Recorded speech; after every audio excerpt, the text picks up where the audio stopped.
konting advice, konting pampagana, konting pampagasolina, konting pampaandar para sa mga bagay-bagay na meron ka bang kinapapagalan sa buhay mo. Okay, ang topic na to ay para sa negosyante. Kung hindi ka negosyante, hindi para sa iyo to. Alam ko naman na laging tayo at meron tayong kanya-kanyang 2 months sa buhay. Pwesto, malas, the point na laging maaga ang gigising, maaga ang gagayak, punong-puno ka ng energy na mag-upload ka sa Facebook na open na po ang store.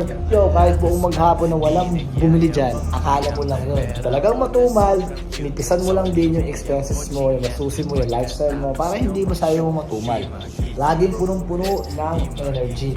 Kasi kung puro drama, puro toxic, puro kasyitan na mga sinishare mo, puro galon-galon na lang ang pinagpo-post mo, ikaw rin mismo talaga nagpapatumal ng mga bagay-bagay mo.